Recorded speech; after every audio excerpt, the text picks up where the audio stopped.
ठीक है जी। सो जो अपना नेक्स्ट यूनिट और नेक्स्ट टॉपिक है तो इट इज़ फ्यूल सेल्स, है ना।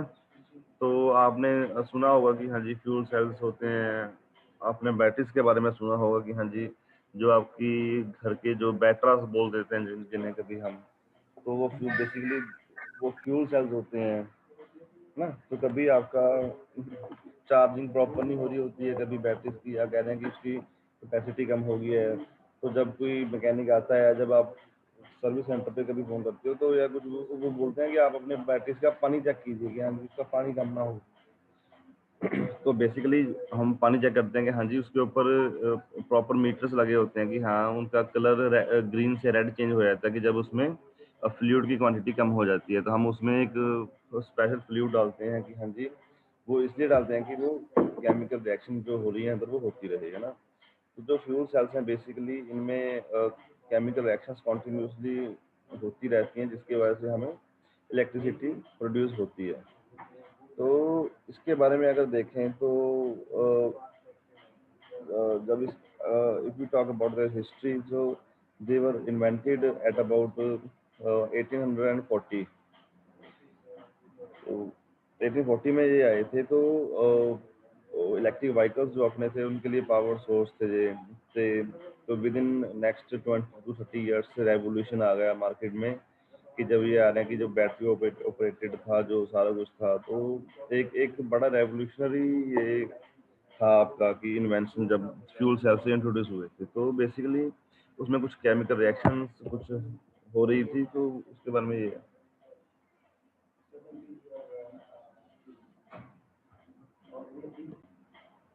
हाँ जी प्रियंका। तो इसमें क्या था कि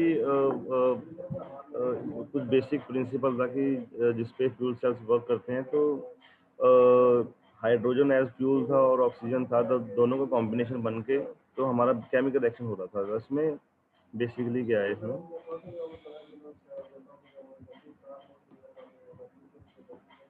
केमिकल हाइड्रोजन के दो मॉलिक्यूल्स हैं और ऑक्सीजन के दो मॉलिक्यूल्स हैं, तो ये 2H2O बनाते हैं।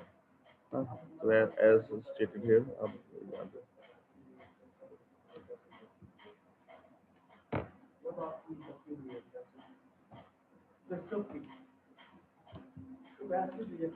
टू मॉलिक्यूल्स ऑफ हाइड्रोजन, ठीक है, प्लस ये one molecule of oxygen.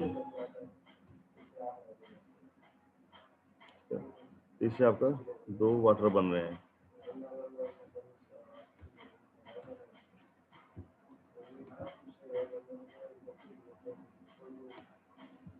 In addition की जब आपका वाटर फॉर्म हो रहा है, तो इन एडिशन टू वाटर तो आपके जो प्रोडक्ट्स बन रहे हैं, तो एक एनर्जी और वाटर प्रोड्यूस हो रहा है। तो इनका क्या थोड़ा सा ड्रॉबैक था कि because of this type of fuels they were likely to be used इन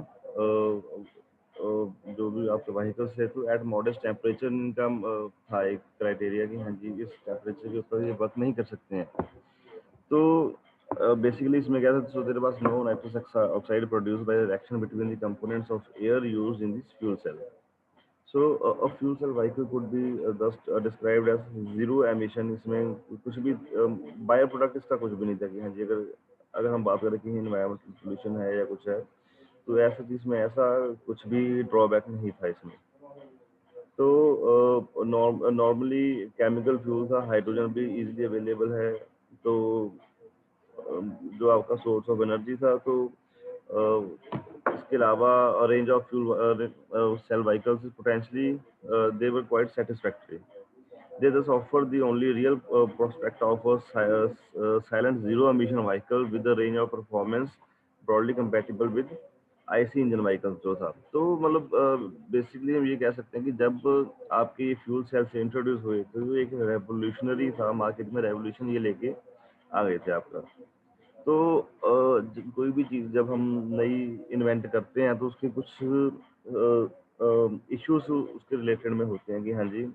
सो या कुछ few challenges are always there कि व्हेन एवर अ न्यू कोई भी आपके पास इनोवेशन आती है, whenever a new innovation is there, it is always with certain issues. तो अगर इसके एडवांटेजेस हैं तो they might be having little bit of disadvantages. Though ये बहुत अच्छे थे कि रिलायबल सोर्सेज थे, but they had some disadvantages, तो उनके कुछ इश्यूज थे जो अपने हमने फेस किए। तो वो सब दूर करके ही हमें उनका इफेक्टिवली हम यूज़ कर सकते थे इसका। अ,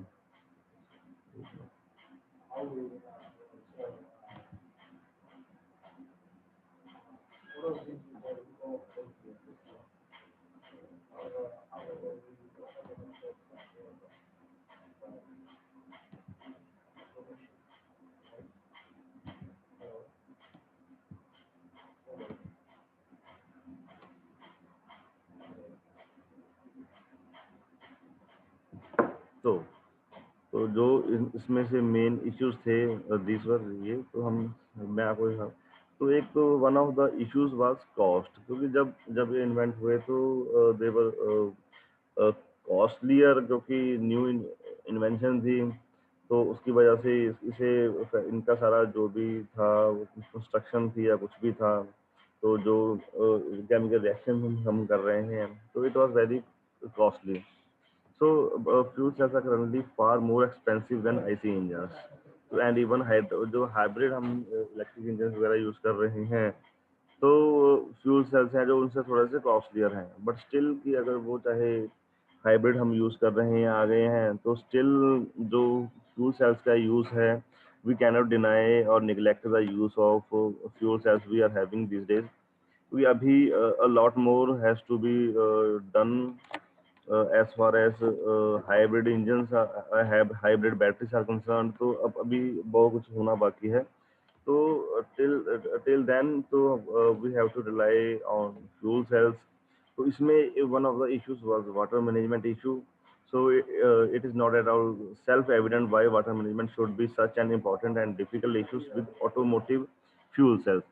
तो इसका अगर डिसएडवांटेज हमने कुछ और देखना है, लाइक समटाइम्स कि जो आपकी बैटरीज वगैरह होते हैं, तो if we take an example of your vehicles like your cars या कोई भी आपका है, तो कभी कभार ये होता है कि ड्यू टू ओवरचार्ज या due to some short circuit वो बैटरीज एक्सप्लोड हो जाती हैं। तो नॉट इवन इन कार्स, अभी आपके जो घरों में है वहाँ पे भी एक्सप्लोड हो जाती है, कभी कभी इंसिडेंट होते हैं ऐसे। तो जब ओवर चार्ज हो जाती है या कभी शॉर्ट सर्किट होता है या कुछ इसके बैटरीज में कोई प्रॉब्लम आ जाती है, तो उस शॉर्ट सर्किट की वजह से इसमें सल्फ्यूरिक एसिड वगैरह जो होता है तो वो हार्म कर सकता है। जब कभी गाड़ी में एक्सप्लोड हो जाए तो आपकी जो वायरिंग है या कुछ और क्रिटिकल इक्विपमेंट्स है तो उन्हें भी डैमेज हो सकता है इसकी वजह से। तो सेकंड जो थिंग इसका था इश्यूज कूलिंग सिस्टम का, the thermal management of fuel cells is actually more difficult than for IC engines. IC engines का मतलब होता है इंटरनल कंबस्शन इंजन्स। ठीक है जी, जो आपका पढ़ा होगा कि इंटरनल कंबस्शन इंजन होता है, जो पेट्रोल हो गया या डीजल इंजन हो गए तो उन्हें आईसी इंजन बोलते हैं, इंटरनल कंबस्शन इंजन। तो उसके बाद हाइड्रोजन सप्लाई आ गया। हाइड्रोजन क्या था, is preferred fuel for the fuel cells, but hydrogen is very difficult to store and transport, क्योंकि ये रिएक्टिव कंपोनेंट एलिमेंट होता है, जो केमिकल होता है, रिएक्शन ये बड़ी जल्दी कर देता है। क्योंकि हाइड्रोजन जो है अगर इसे आप मिस हैंडल करते हैं तो it may take the form of big explosion. Hydrogen जो होता है, क्योंकि दो हाइड्रोजन का मॉलिक्यूल जब मिलके बनते हैं तो a lot more energy is produce, उसकी वजह से बहुत ज़्यादा एक्सप्लोजन वगैरह भी हो सकता है। So it is one of the drawbacks कि hydrogen is very difficult to store and transport. So there is also the vital question. So where does hydrogen comes from? So ये सारे issues थे जो हमें ओवरकम करने थे या की थी, जो हमें देखने थे कि हाँ ये सभी के बाद ही हम इसे प्रॉपर्ली लेके आ सकते थे मार्केट में। तो अब जो क्लासिफिकेशन ऑफ फ्यूल सेल्स की बात करते हैं, तो सबसे पहले हाइड्रोजन फ्यूल सेल्स होते हैं। तो एक क्वेश्चन में बी आस्क्ड, हम आपको एक क्वेश्चन बताते हैं।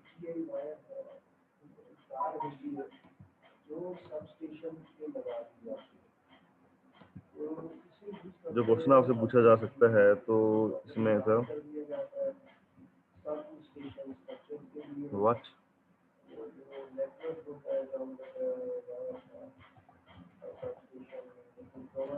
Various types of fuel sales.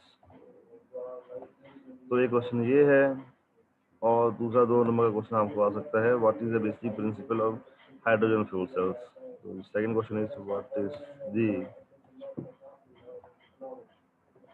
Basic principle of fuel cells. So 2 marks question है ये। तो या अगर तो आपसे टाइप्स पूछे हैं तो आपने सिर्फ टाइप्स का नाम बताना है। तो basic principle of hydrogen fuel जब आपसे आपसे पूछा गया है तो आपने basic principle of hydrogen fuel cells का बताना है। तो इसमें क्या है कि सबसे पहले जो इसमें है तो इलेक्ट्रोड रिएक्शंस है।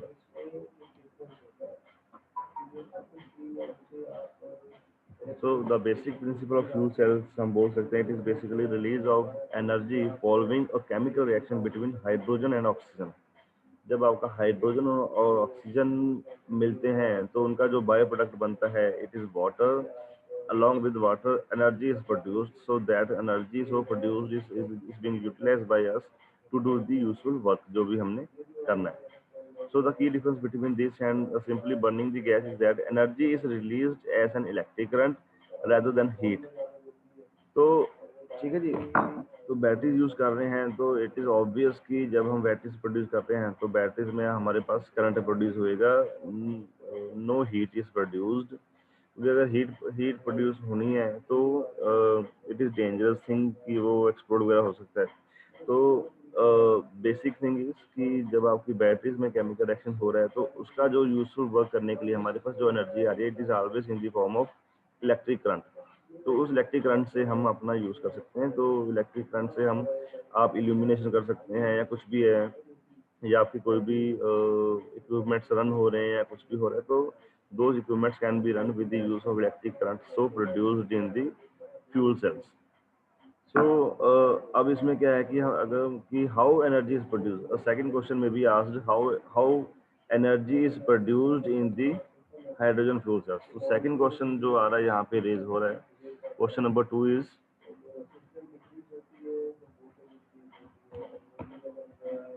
How energy is produced in fuel cells, give its chemical reaction। ठीक है।